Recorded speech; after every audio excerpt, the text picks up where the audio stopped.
Hello, everyone. Thanks for coming. I'm going to get started. Everybody's sitting in the front. Totally cool for you to be sitting here. I have to present and speak from here, so I won't be in front of you. I also will have a live demo, so I do have to sit at my computer. And the mic is over here to pick me up, so just letting you guys know. I'm Cody Frenzel. I'm a solutions architect and principal consultant at EPON Technologies. We're a consulting company. And today we're going to be talking about AI code companions and test-driven development. So before we get into code companions and my demo, we're going to be talking about testing and our benefits of, especially unit testing is really where I'll focus today. And so by using TDD and unit testing, we're going to align our solution with our actual need. And this is going to really improve our comprehension of what we're actually building. Our tests are going to help us save time. Really, that quick feedback loop is what we care about. Same for everything with Agile. The faster we can actually get feedback on if we're building the correct thing, the faster we can make a change and adapt. And then our safety. So we want to feel as safe as we can by automating everything. Through automation is really where, for our entire CI/CD process, is where we're actually going to get our best benefit and be able to release as quickly as possible, which is not only important for getting our features out, but when we have an actual issue in production, you're going to want to be able to deploy quickly. So being able to run a test suite and deploy with confidence is how we're going to get that done. And then making our solution easy to understand. Our tests, especially by writing them first and guiding how we're building, is actually going to create documentation on how our system should be performing. And then this test quadrant is an example of how you can view the type of test you're writing to align with why you're writing a test and the actual benefit of who it's really for, whether it's supporting the team or critiquing your product. Like performance testing is a technical implementation that is critiquing the actual technical performance of your system, whereas exploratory testing, like A/B testing, UI testing, user testing, those are all going to be critiquing the actual business value of your UI and your product. But really, I'm only going to be focusing on our unit testing, which is to help the dev team build the right thing. So it's going to verify our behavior. They're going to be really quick. And we want all of these automated as much as possible. So our unit tests should follow this acronym first. They should be fast in that they can be executed very quickly. Isolated, we should have no dependency on anything that we're testing. They should be repeatable, so you should be able to get the same result every single time because we're running it in a pipeline. Then they should be self-validating. So at the end of your test, you should be able to know whether it's successful. And then timely, I'd say written at the time, not writing at the end of actually building something and then writing all of your tests, because then really you're just going to end up writing unit tests around what you actually built, which is also going to introduce a little bias into what you wrote. I like an example of that. I can write unit tests and get coverage for any of your applications. You can have 100% test coverage. Don't actually know if your system works correctly and as you intended because I wrote tests to get line coverage, which isn't a valuable test. Writing it around how it should be behaving, which is why if we write our test first, it's going to actually guide our implementation to be the right thing. And then our test structures. You'll normally see a unit test following the AA pattern, so arrange, act, and assert. For our behavior-driven tests, that'll really follow a very similar pattern of given, when, then. And then if we structure all of our tests like this, no matter who is reading it, reviewing it, coming to maintain it later. Like I said, I'm a consultant, so I always hand this off to somebody. If everything's following the same pattern, everybody, no matter how many services you have, should be able to see that we are writing the same kind of code, and they should easily be able to follow along, see what's happening, see what's actually being asserted, and see the subject that's under test. All right, now I'll actually get into test-driven development. It was created by Kent Beck. If you're not familiar with him, he also is very famous for extreme programming. He's the first signer of the Agile Manifesto. And he created the idea of TDD. What TDD is not is test first. Test first is a broader idea of writing all of our tests and then writing our production code. So like Kent Beck said, TDD is going to be small, iterative, incremental changes. So what we're doing is we're going to write our test, and then we're going to iterate on that. And what we want to do is build our help us guide our actual desired outcome, improve the quality of what we're building, and then make sure it's maintainable. So our goal isn't actually testing, it is building our application. So breaking down our theory, it's dark enough that my pointer works. That usually never works. Awesome. So our rule 1, we're going to write a failing test. So we're always writing our test first. And then rule 2, we're going to write one assertion at a time, and then we're actually going to code what that is. And then when that passes, we're in a green stage. And then we refactor to improve that. In this example, these colors are a little closer to the sizing, is a little closer to how we should be spending our time. We'll be writing our tests, we'll be coding, but then we'll also be refactoring a lot because we're going to keep adding conditional statements and hitting the next piece of acceptance criteria, but now we need a refactor for what we previously wrote. So improving our code, we should be spending a lot of time actually doing that. All right, so I'm going to give an example of triangulation. This is another way of helping us when we don't know what we're actually building to make the most generic code we can for our solution. So it's the idea of adding multiple assertions to our test to help us triangulate on what we actually need to do. So in our first step, if we're following TDD, we're going to write a unit test. But it won't work because our test fails because I don't actually have a function for sum. So to make that green, we're actually going to write our function. Our test will pass. We can continue on to our next test case that I want to get a sum. This fails because my sum, again, was that empty implementation. But if I don't know what I'm doing, I can just write return 3. That'll pass my test case. And that passes. But then if I use triangulation, so in my same function, I'm adding a new assertion to expect 7. That sum should work by the design of what I'm actually intending, but it doesn't. So to fix that, we do a correct implementation of our sum, and then our unit test will pass. So when we refactor that, we can also remove the extra assertion because it still holds true. So through this cycle, we'll end up with our assertion with fake code passing. It fails here, and then we can get a correct generic implementation right there. So why do I think we should use TDD is that we'll eventually catch our bugs earlier because we already have our tests and it's helping us guide our building process.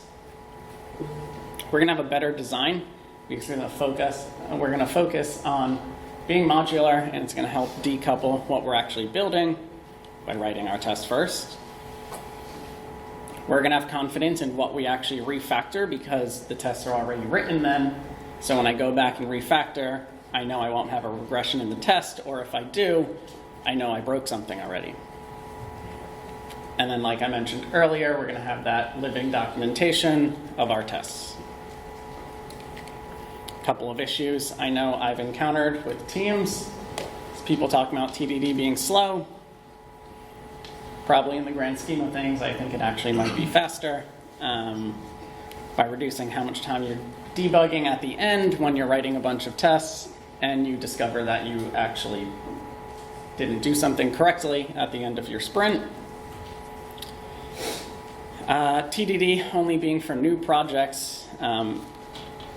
You can do that at any time. You can start doing it today. You can gradually adopt that practice.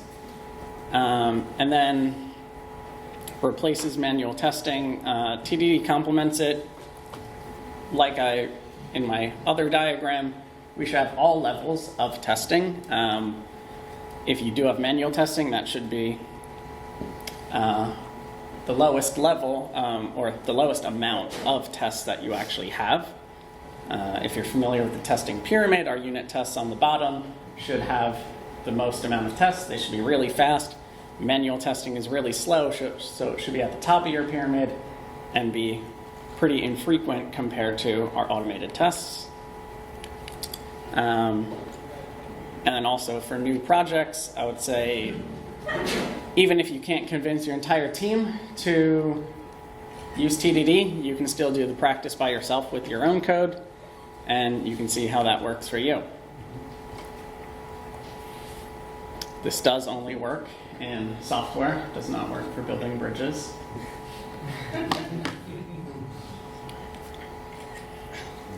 All right, so why TDD and Copilot? Venkat Subramanian, if you don't know him, is a very popular speaker, especially in the Java space. I do think he often has very funny quotes, and I do like this. People complain about AI generating bad code, so if we are writing our tests, not having AI generate code tests around our code, but instead having it generate the production code for the test that we are building, we should be able to add context and help keep everything on the rails then. So, like I mentioned, code companions are a natural partner for TDD because we can quickly start to generate that skeleton. The code completion will automatically start suggesting things for me that will be helpful and speed me along. But really what I care about is actually writing the implementation code that makes the test pass. And that's what we're going to look at today. I really care about AI code companions because something I consult on a lot is developer productivity and speeding up teams. Not just around code companions, but really looking at the entire software lifecycle. And one of the issues with code companions is they're kind of being dumped on a lot of organizations. And I kind of like to talk about fighting hype of code companions because engineering leaders may see just general reports about like you might be 10x more productive, it's going to save you 30% of developer hours and productivity. But if we don't provide developers actual practice in doing that, we're going to have a proficiency gap and choosing the right tool. So I experimented with a lot of different tools, is finding tools I like, tools I would recommend to clients, and then figuring out how to actually get an entire engineering organization to understand where it works best for them, those high-value use cases. So Laura Taco is the CTO of DX. DX is a developer productivity platform. They build on top of the DORA framework and Space to have metrics for measuring developer productivity. I don't do any work with them, I just think they have a lot of good points about AI. It's something they're talking about right now very often. Another visual of this, of what Laura was saying, is this impact matrix. So I'm really trying to focus on how to get organizations up here in this quadrant to get really high user proficiency in using the right tools. And then this is also from DX's research, in that they've seen across a number of their own clients. I find it really interesting where those practices land on.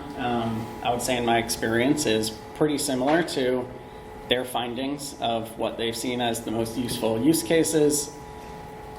And if you want any of that, they do, like, they publish all of their own stuff on their website.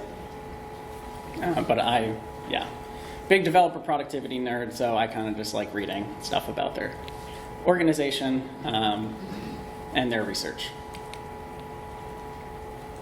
All right, now we are going to do a kata. If you are not familiar, is a small practice. We're going to be doing it around a leap year function.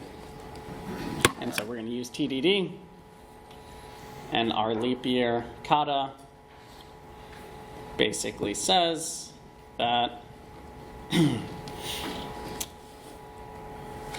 if, here's our acceptance criteria. So to figure out if our function, or if our year is a leap year, it would be divisible by 400. So all years divisible by 400 are leap years. All years divisible by 100 but not by 400 are not leap years. All years divisible by 4 but not by 100 are leap years. And then all years not divisible by 4 are not leap years. So all of these are going to be assertions and tests that I am writing. So I'm going to create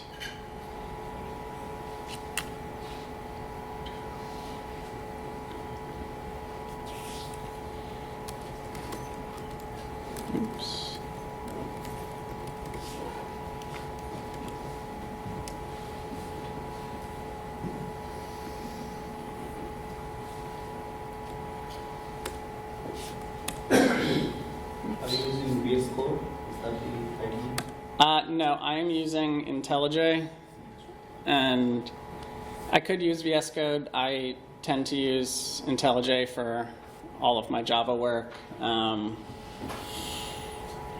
then now instead of VS Code, I actually tend to use Cursor. But yes, for good VS Code.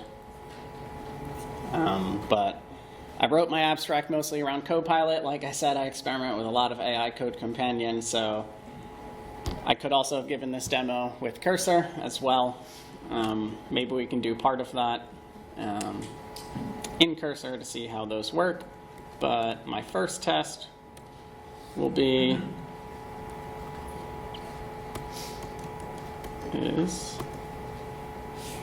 not 4, is divisible by 400. So that is following.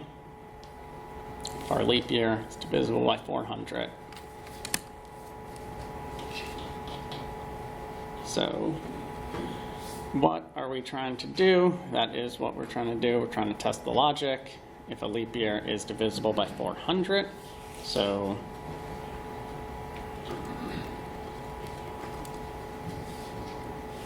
assert that.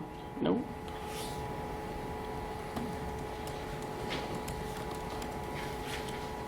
And I have no function, so it can't actually autocomplete anything because it doesn't know what I'm writing yet. What are my examples? So yeah, we'll only do 2,000 for now.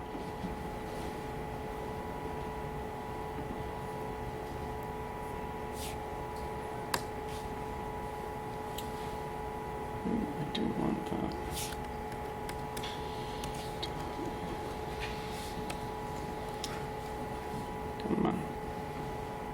Yes.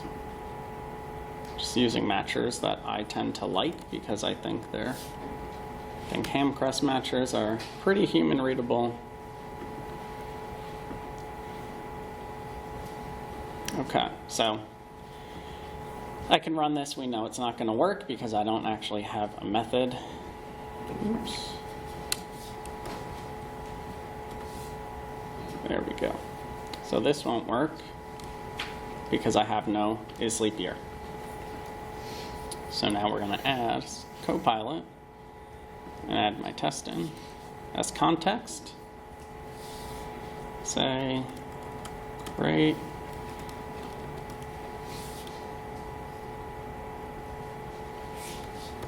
And is leap year function.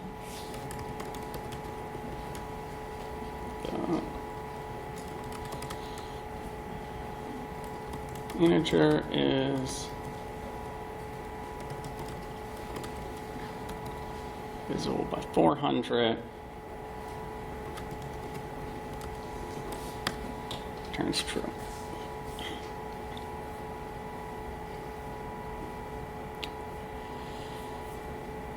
Okay. Let me minimize that and close that so I can make.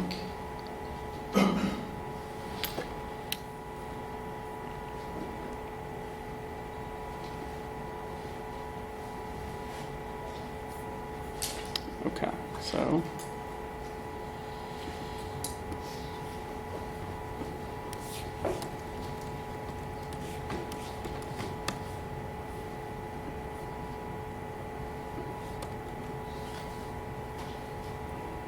oops, no.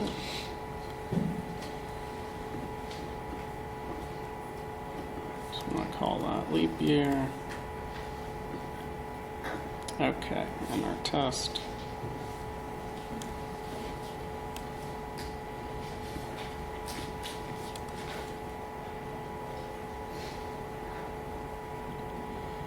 And I want to fix that because I want to make this static because I'm lazy.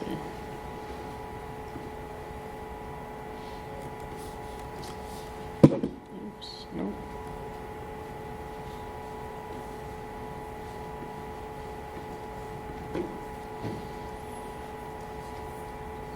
Okay, so we'll just ask.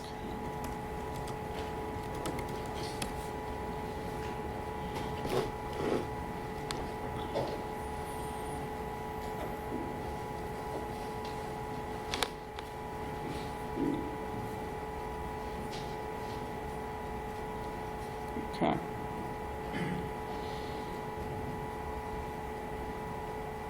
Oh, you don't like assert that. Oh,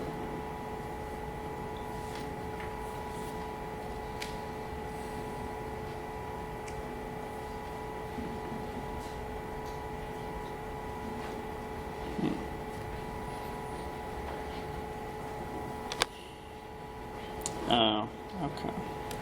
I see.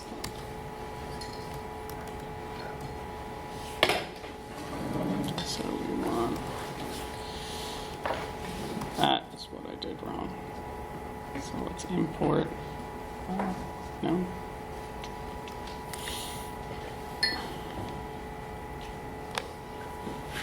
Not those. We want the,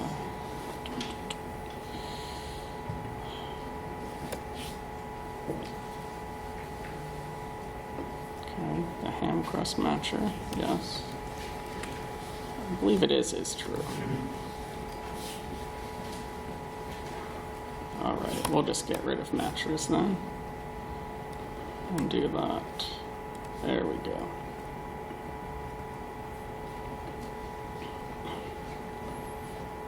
Okay.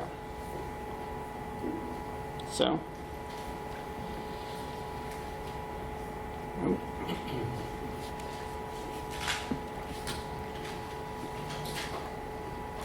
Around leap year. There we go. All right. Now our test passes. Great. So now we'll add our next criteria. So all years divisible by 100, but not by 400, are not leap years. So we're going to have a couple of extra. And what we're going to do there is do a parameterized test.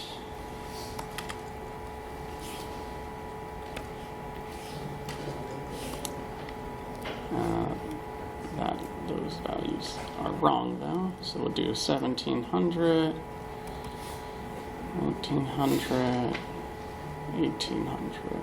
Okay.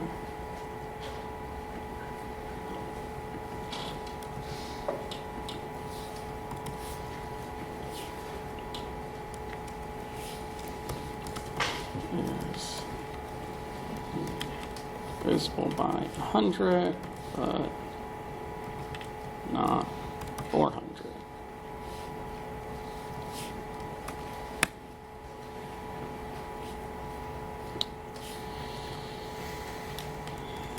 Here. And so what a parameterized test will do, if you're not familiar, is it's going to just insert my value sources that are up there. Like this. Yes. Accept that. And then so I can have a pretty straightforward test and test multiple values instead of having multiple assertions written that I'm changing in and out. So if I run this test, this should actually also pass because we're only checking if it is divisible by 400. So that is still okay with our implementation. So if I take the next one, all years divisible by 4 but not by 100 are leap years.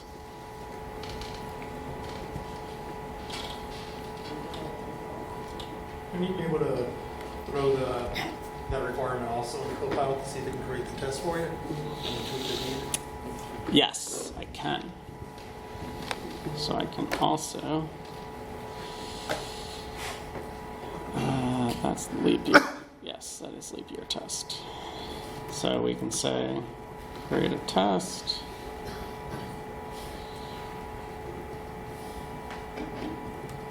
That validates all years divisible by 4.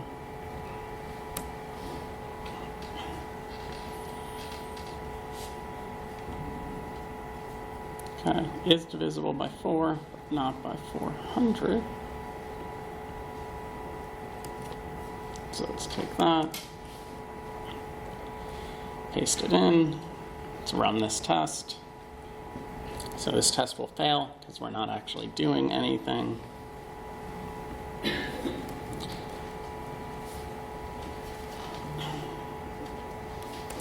And we'll add leap year in.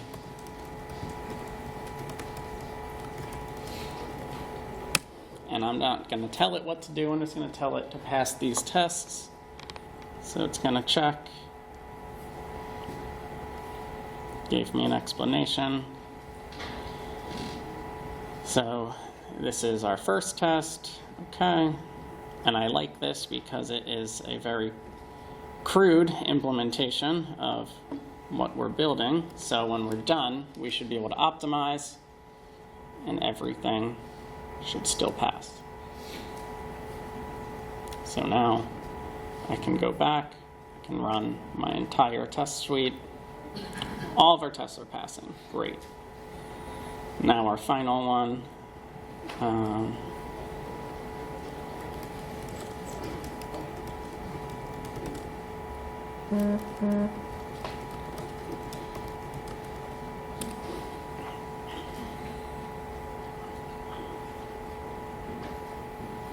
Okay. So now we have a new test for is not divisible by 4.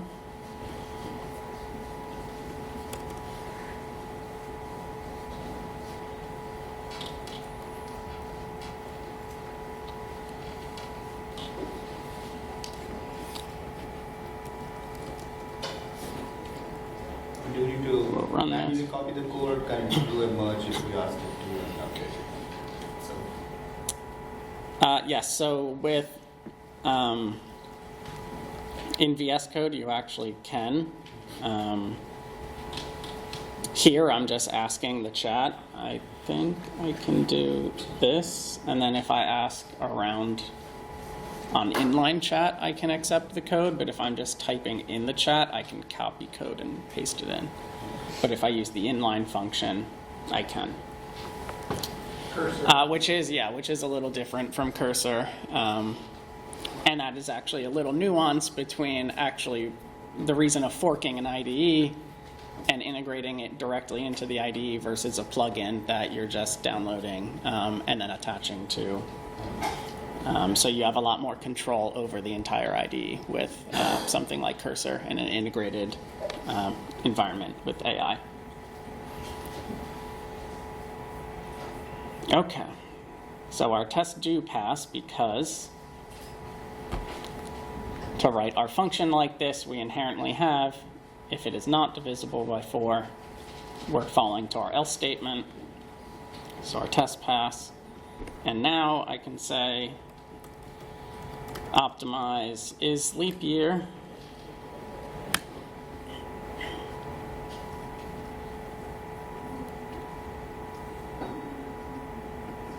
Okay, let's see this. So now we're checking if it's divisible by 400, great, or it's divisible by 4 and it's not divisible by 100. So all of our tests now should pass again, now that we optimized. And we could refactor along the way. For a small example, it's a lot easier to show our optimization as one big bang refactor there. But this is a very helpful method. And then, okay, jump back there. I do have some time for questions. I'm happy to answer. But that is, oops, wrong way. There. For example, we are able to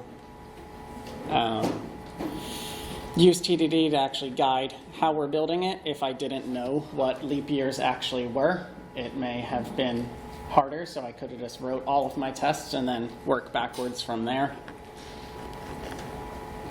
And that is why our example of a parameterized test, adding multiple values, is actually another example of triangulation to help us guide how we're building it, because I could have just said, okay, it's not divisible by 2008. Just always return true. Yes. So, do you have any experience using Copilot or Cursor to evaluate when tests fail, looking at your actual code? Yes. So, let me see. Let me also go back to this image. Debugging is probably one of my favorite example of using code companions. Especially like complicated, you can just paste in a stack trace and say, like, tell me what's wrong. And it has been very good at indicating what is incorrect and then telling you how to fix it. I would say more so correcting, you may point out where something is happening, or a stack trace of, like, if you're getting issues with like a compiler, it's really great. Writing business logic and telling you to correct business logic is where it's going to be harder, but that is why we want to use our tests then to actually guide the business logic writing portion of that, because that's where they would struggle to actually understand our true use case of what we're doing. And it's really as much context as we can provide is going to be the best bet into being correct.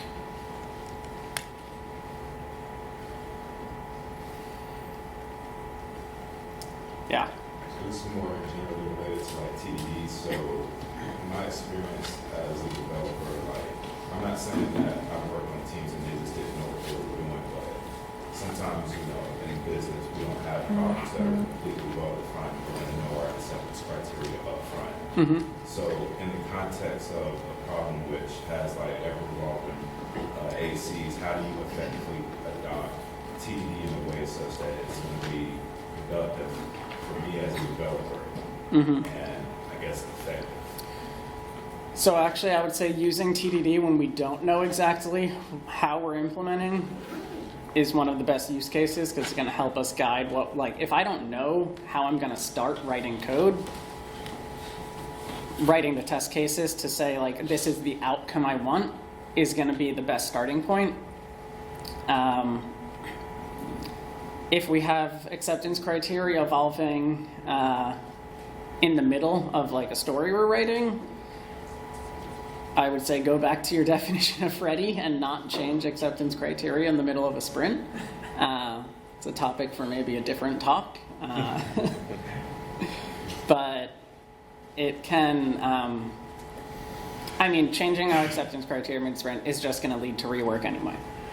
But if we're unsure, if we know a general outcome and not sure how we go about implementing that, is probably the best use case for TDD. All right, any other questions? So given the source code, can we use this in AI to identify if there are any gaps? Like, are there any data situations that this would fit? Can you identify that? Are there any exceptions that this code should have? Can we go from that generic thing and put it through or give those kind of details? Like, hey, here is something you missed. Yeah. I mean, we can test that right now. So I can delete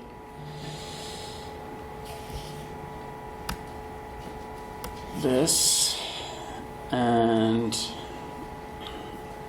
we'll go back to my first use case.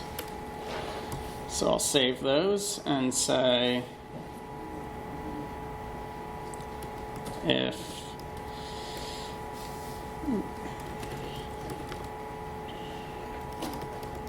scenarios I am missing for validating if a year is a leap year.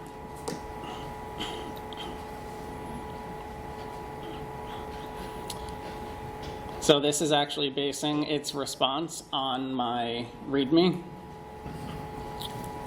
So I'm actually providing, giving it my own acceptance criteria and context in here. And so it's telling me that I'm missing scenarios, but even saying in that README, a couple of other scenarios, and it's like, all right, I'm not testing for negative years, which, yes, to be fair, they are integers. I can pass in a negative value, but we don't have negative years, year 0.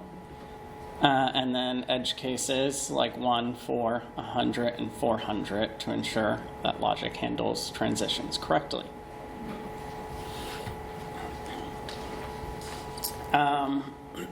But as far as telling us what we're missing and potential edge cases, if you're looking at the correct file, it should be able to tell you if you have your tests, and that it should be able to tell you what tests are actually covered, and it should be able to parse that. So if I even re-implement this,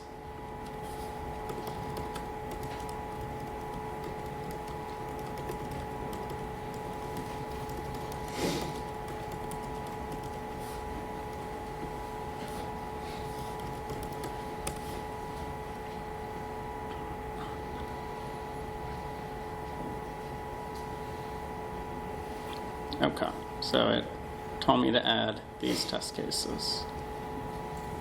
Yeah, just the But I have 2 years. So,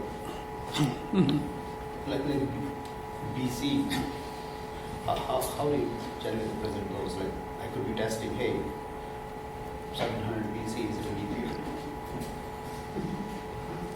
If you want, right? Mm-hmm. Yeah. And that's what it is trying to get at in pointing out. It's not going to tell us if our acceptance criteria is wrong because it's just basing context on our code base. So I can also say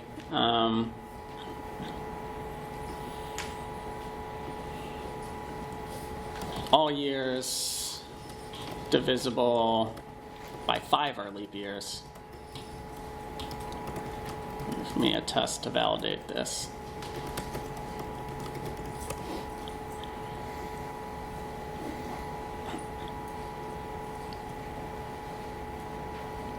And it's not going to say, oh, that's wrong, that's not a leap year.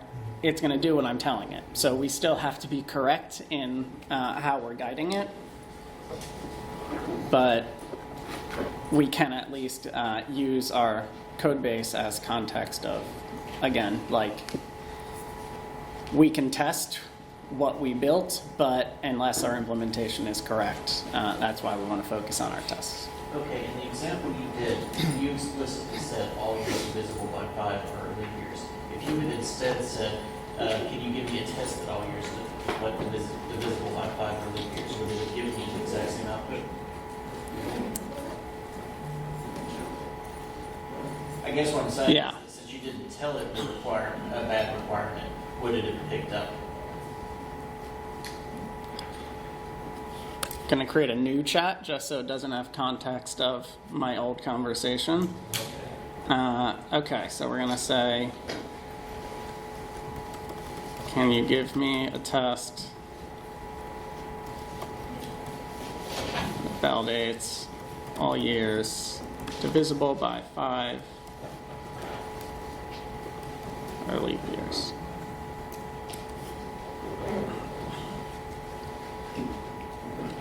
Okay, so years divisible by 5 are not necessarily leap years according to leap year rules.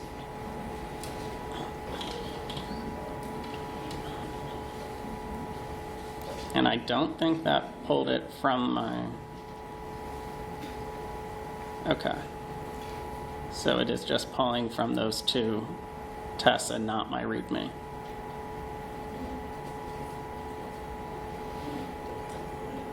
So it's saying that the test you're asking for wouldn't work with the test you already had.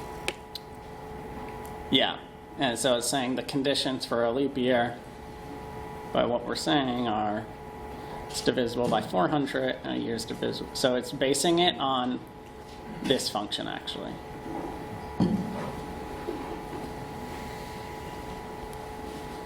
And it's saying years divisible by 5 do not fit this rule. If you want to validate based on correct rules, you can write a test for these test cases.